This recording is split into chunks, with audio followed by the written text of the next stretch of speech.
Okay, so I had some pictures here of. If I come get a little closer, I had some pictures here of. That top picture there is kind of, how we were just kind of, when I first started, just trying to play with the rice and try to grow it and just put it in a 4x8 box and just seeing what I needed to do, and that's kind of. Can you see it? Yeah, No. And this was I can see this it. variety that I dealt with at first was a variety from California Not called cheap. M101. It's like $10,000. Do you have So it was called I've M101. seen Okay. Yeah, and I think, so I just called them and they sent me the rice and I had it for a while. So I said, well, we put it in some boxes. And so this next picture here was I believe this was the kashikahari we did this season at one of the urban food hubs. So the only kind of thing I really did differently this time, there's no drip irrigation and I put it under this landscape fabric, put the holes in the landscape fabric and then planted it out. And it did okay. So I mean, this can be an urban crop. I mean, you can grow this in your backyard. Now, can you grow tons of it? No. But you know what? You know what agriculture is really about sometimes? The growing part is one thing, but it's about people working together. It's the culture part. So you get a few people here and there, everywhere, and that's how this really grows into something that's. And the whole harvesting and de-hulling technique and all that. I mean, that's the culture part of the agriculture that we are really probably missing. So maybe that's one thing that people or schools can get together and do, and it'd be interesting. So here I'll pass this around. We can pass it here. There's some of the information about the arsenic, Thank you. the level of arsenic, which was, for my part, it wasn't even 1%. It was this point 0.000. It was very low. And so that was one of the things that was good for me, just to really see those really, really low numbers. So that's it. Okay, well. Why were you concerned about the land? Because I had read so much about, so many, even like baby food manufacturers and people like that, they stopped using certain types of rice because of the arsenic in it. That's what it was a big thing, really big. There was a point where the FDA was looking to put a label on rice that just like a warning on so tuna. it was really big. Warning of tuna was It was really big. So I thought to them after I did more and more research and found out why this arsenic was being uptaken, and I found out, okay, it's the flooded condition, it's the anaerobic conditions, no air and gas exchange down there in the root zone. The arsenic is always many times it's going to be in the soil, but sometimes it just doesn't do anything because it doesn't. If your pH is a certain pH or whatever, it just doesn't interact with what you're trying to do. So the plants don't uptake it. So this just watering the rice under the drip irrigation and just kind of whatever it does. So that's something that I hope more folks would start to explore. They haven't. Yeah, I haven't even. It's okay. It's okay. Yeah, I haven't even, I mean, Zurich and I, we talked about this early on, but we didn't really, and we didn't talk to Heinz about it, so I would definitely just, try to get people to just do that and test it, because if that is the case, and not just that too, but also, rice, is a huge crop that puts a lot of greenhouse gases and methane. And I really wanted to also test this at one point. It's just get in our beds and put in some methane detectors, just to do some research to see how much of this greenhouse gas is emitted from this type of system. Well, it's probably an anaerobic thing too. Well, it could be. All Yeah. methane digesters are anaerobic. Yeah, it could be. If So, you're I mean, making methane, that's how yeah. you make it. So it would be interesting just to see. I don't think this is going to take over the rice production of the world this way, but but I'm just saying, many people, many places, they could experiment with this. And You're not going to export to China. no, you're not. But you're gonna maybe get some learning stuff out of this. So Have you ever read One Straw Revolution? Yeah. So it seemed like in there he was making the assertion that flooding rice fields was mostly for weed control. Probably is, yeah. And so it seems like if it can grow really well in an upland condition, especially if it's varieties that are made for it, Yeah. and if your weed control is managed other ways, growing in beds like you're saying, and that kind of thing. I can't see the downside myself, you know. Yeah, so it's, I mean, this is something, you know, that, like I said, it's not gonna take over the rice production of the world, but I mean, it's something that you have some land in urban areas which are unused and you wanna produce some more calorie crops. And, so it would be, you know, something to play with. Can I ask how much Sure. rice for the beds that you, the initial bed or like a 4x8, how much rice did you get from that?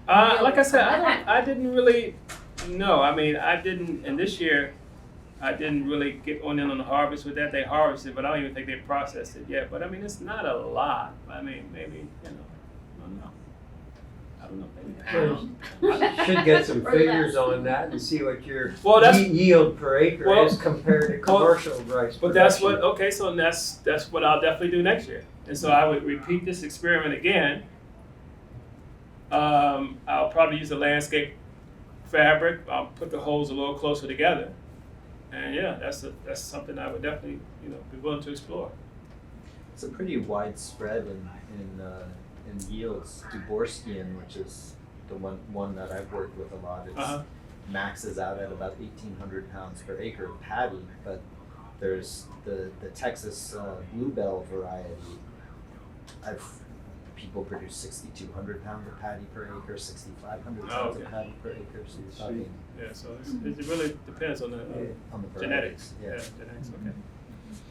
And as I said, you know, one of the things I really did, and I probably didn't need to do it, but I soaked some of the seeds before I transplanted them. Maybe soaked them for maybe like a day or something like that. So then I had, you know, I had fairly good germination, you know, so I didn't have any problems with that.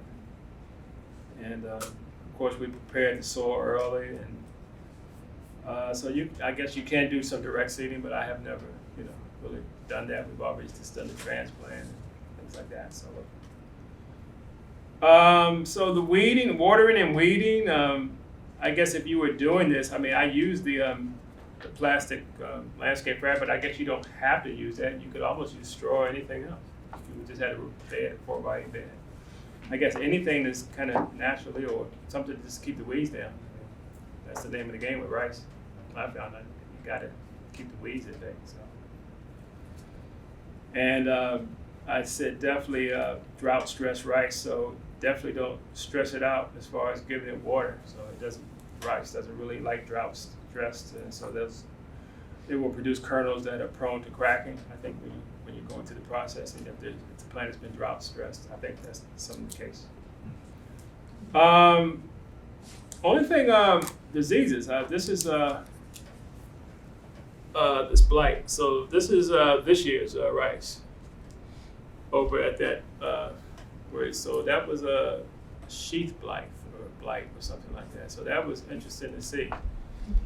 So and so what's one of the common things that I hear Dessert and also Heinz always, you know, they're always talking about blight, you know, blight coming in, and so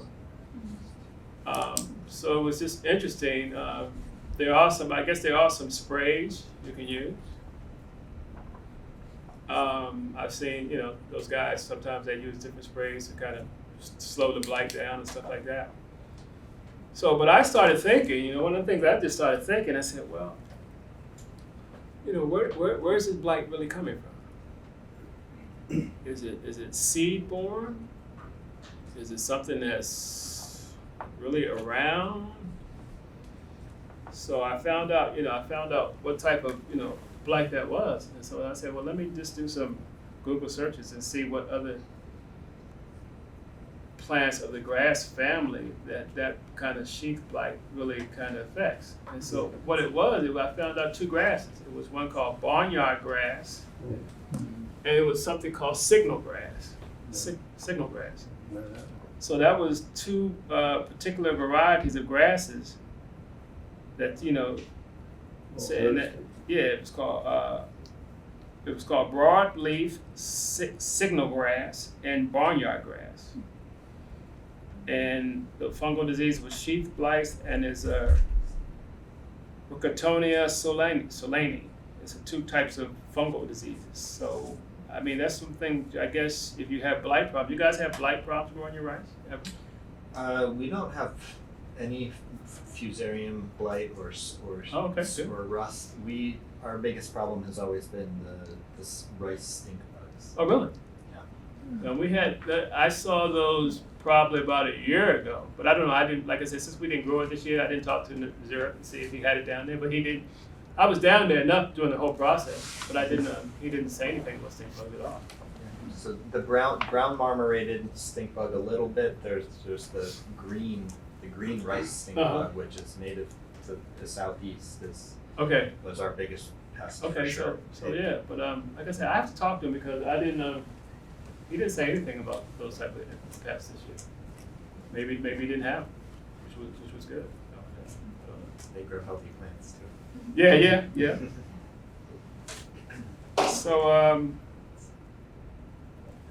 So I think for the home growers. So once I started doing some research, I said, well, okay, once you grow this rice, how you harvesting it is no problem. You cut it.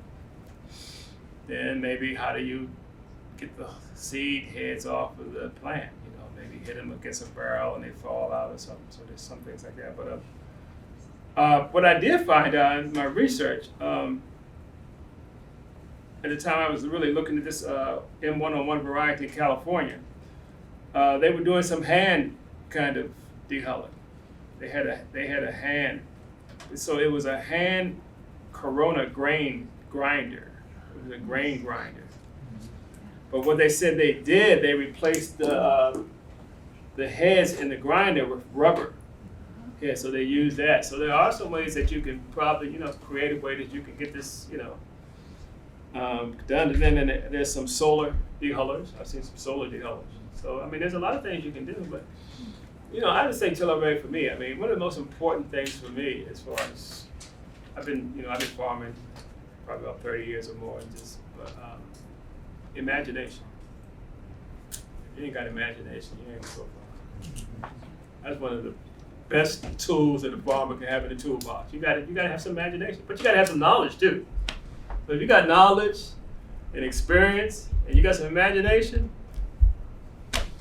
so that's it for me. So that's pretty much all I have. I mean, so I just want to, I'm trying to, but I will keep pushing this as far as getting my folks to understand that this is a good urban crop to grow, even though it is a grain and you're not going to grow 20 acres of it. But sometimes they hear grain and rice and they can't put urban with that.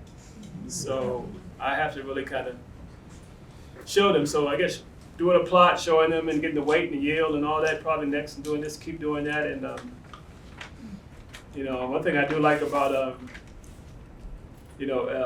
when I've been down with the Zurich, he's harvested his rice with his harvester. So it's taking the seed heads off the plant, and then all that other part of the plant is really coming back out of the back of the machine. So, I mean, I think that's a good kind of thing, good kind of practice for some carbon sequestration, because all that plant material has a lot of carbon in it. So basically, if you can get that to come back out on the field and maybe disc it back in and put it back in, and it's another thing you got. So it's gonna be fun. It's gonna be fun inside. I'm trying to get more people to do it, and not to mention, I mean, you had this in the school, man. That's a whole semester of education. I tell people all the time. I say, agriculture is the mother of all sciences. Everything is in it: math, arithmetic, science, biology, botany, chemistry. Everything is in it. You're creative enough as a teacher. Bring that back from the learning lab outside to the classroom. You're gonna have better students. You're gonna have people who are just creative in their thinking, and that's it. So that's a fun part about it for me. So that's all I got. Thank you. Yeah. I hope you got it.